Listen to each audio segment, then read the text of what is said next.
Chris Austin and Alison Austin, who are from Residents Against Fossa Bran. So this is another Chris from Smash EDO campaign in Brighton. This is George and this is Lucy, and they're respectively going to talk about the Shell to Sea campaign in Rossport and a solidarity camp in Scotland. And this is Liz, who's going to talk about Plain Stupid. Brilliant. So we're going to kick off with Chris, because Chris has to get back to Brighton tonight for reasons that he'll no doubt explain to you. Thanks, Chris.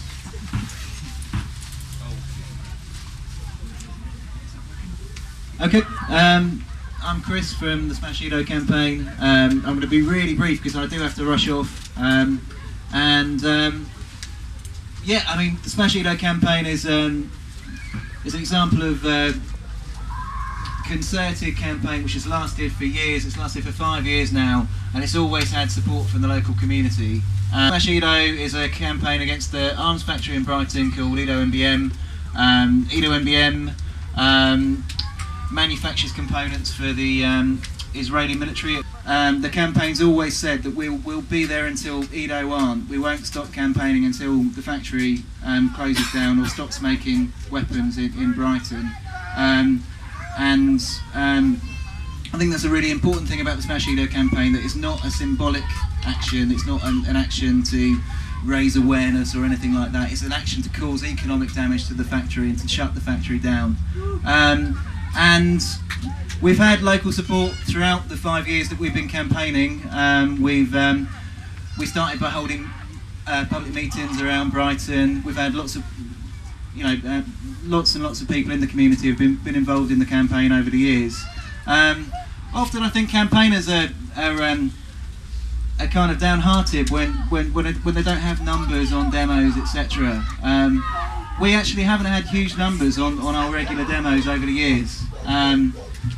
Most of our weekly demonstrations, there are 20 people on average who come along every week. I don't think that's a reason for campaigners to be downhearted. The fact that people can sustain that for years and years is an achievement.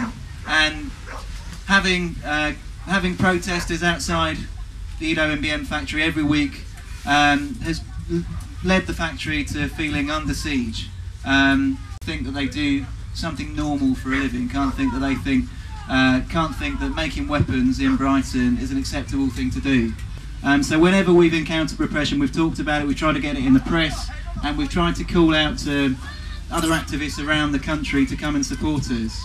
When EDO took out an injunction against us, we started a campaign to defy the injunction, and people from around the country came to support our demonstrations. Demonstrations snowballed, the resistance increased, the injunction failed, and our campaign was stronger.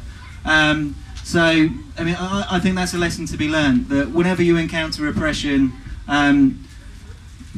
make a big noise about it, fight against it, don't keep quiet. We made a film last year called On the Verge, we showed it around about 80 places around the country, and the police tried to ban the film. They cancelled scores of screenings, trying to say that the licences of venues weren't valid, or that pubs didn't have the entertainment licences to show the film. And they did this in venues all around the country, in places like Hereford, Bath, Southampton, Bristol.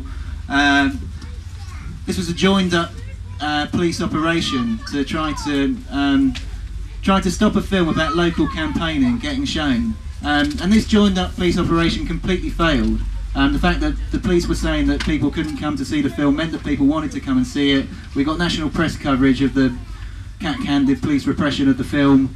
6 people during the bombing of Gaza on January the 17th broke into the factory after the bombs had been raining down on Gaza for nearly 3 weeks, and nearly 1,400 people have been killed, including 400 children.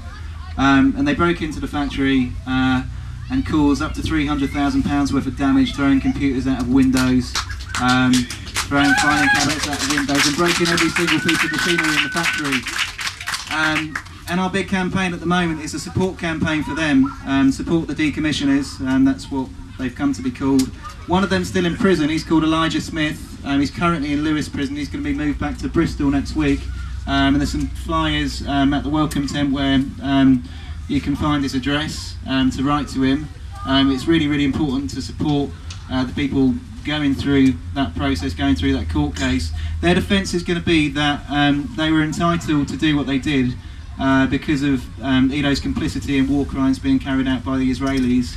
And they're going to have a 10-week trial starting on October 26th. So we're asking people to come down to that trial, to come and support, come to demonstrate, come to pickets outside the court. And we've also got a week of events leading up to the trial where there'll be a demonstration outside the Foreign Office and demonstrations in Brighton. So have a look at the Smash EDO website, www.smashedo.org.uk.